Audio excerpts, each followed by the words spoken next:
కూటమి ప్రభుత్వం ఏర్పడిన తర్వాత సూపర్ 6 హామీల్లో భాగంగా రేపు ఆగస్టు 15వ తారీఖు నుంచి కూడా మహిళలందరికీ కూడా ఉచిత బస్సును అయితే ఏర్పాటు చేశారు. దీని మీద మాట్లాడడానికి ఏలూరు జిల్లా ఆర్ఎంఓ గారు అయితే మనతో పాటు ఉన్నారు. ఆవిడని అడిగి తెలుసుకుందాం. మేడం, రేపటి నుంచి కూడా ఉచిత బస్సును చేస్తున్నారు. మన జిల్లా వ్యాప్తంగా ఎన్ని బస్సులు చేశారు, ఏవే కేటగిరీస్ ఉన్నాయి? అందరికీ నమస్కారం అండి.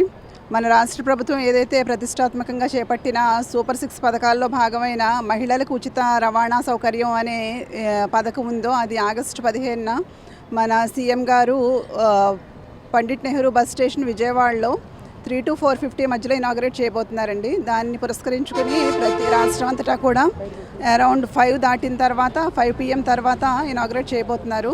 సో ఈ పథకంలో భాగంగా మనకి ఏలూరు జిల్లాలో ఉన్న 3 డిపోల పరిధిలో టోటల్ 309 బస్సుల్లో మనకి 177 బస్సులు ఆ పథకంలోకి వర్తిస్తాయండి.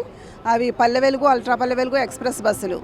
సో ఈ 3 బస్సుల్లో కూడా ఈ 3 ప్రోడక్ట్స్లో కూడా మహిళలు ఉచితంగా ట్రావెల్ చేయొచ్చు. మహిళలు, బాలికలు, అలాగే ట్రాన్స్జెండర్స్ ఈ ముగ్గురికి కూడా మనం ఉచిత సదుపాయాన్ని గవర్నమెంట్ నుంచి కల్పించబోతున్నాము.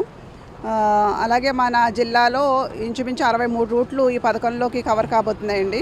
మేము మా సిబ్బంది అందరం కూడా ఈ పథకంలో సక్సెస్ చేయడానికి సిద్ధంగా ఉన్నామండి.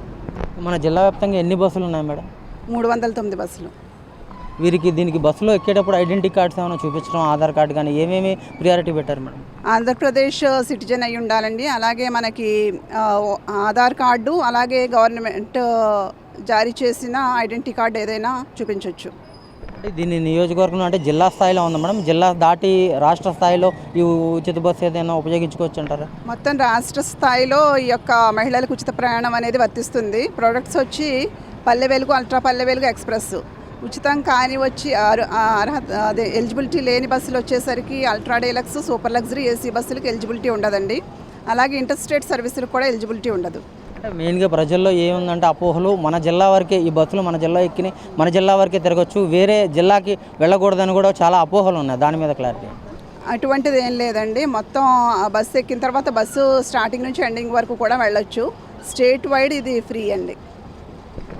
మొత్తం మీద చూసుకుంటే ఇటు కూటమి ప్రభుత్వం ఏర్పడిన తర్వాత ఏదైతే ఉచిత బస్సు ఉందో ఉచిత బస్సు హామీలను అయితే నెరవేర్చారు. అలాగే రాష్ట్ర వ్యాప్తంగా కూడా ఉచిత బస్సును ఎక్కిన చోట నుంచి వారి గమ్యస్థానం వెళ్ళే వరకు కూడా ఉచితంగా ఇస్తున్నారు. అలాగే దానికి కావాల్సిన ఐడెంటిటీ కార్డులు రాష్ట్ర ప్రభుత్వం కావాలని, అలాగే ఏదైనా సరే ఐడెంటిటీ ఉంటే దాంట్లో ప్రయాణించవచ్చు అని చెప్తున్నారు. మన ఉమ్మడి పశ్చిమ గోదావరి జిల్లాకు సంబంధించి ఇటు 600 వరకు కూడా బస్సులను అయితే ఏర్పాటు చేస్తారు. ఇట్లో పల్లి వెలుగు, అల్ట్రా లగ్జరీ ఇవన్నీ కూడా కింద స్థాయి ఉన్నాయి. బస్సులన్నీ కూడా దీంట్లో కల్పిస్తున్నామని చెప్పి ఆర్ఎంఓ అయితే చెప్తున్న పరిస్థితి అయితే ఉంది. కెమెరా పర్సన్ రమణతో చైతన్య, మెగా 9 టీవీ, ఉమ్మడి పశ్చిమ గోదావరి జిల్లా నుంచి.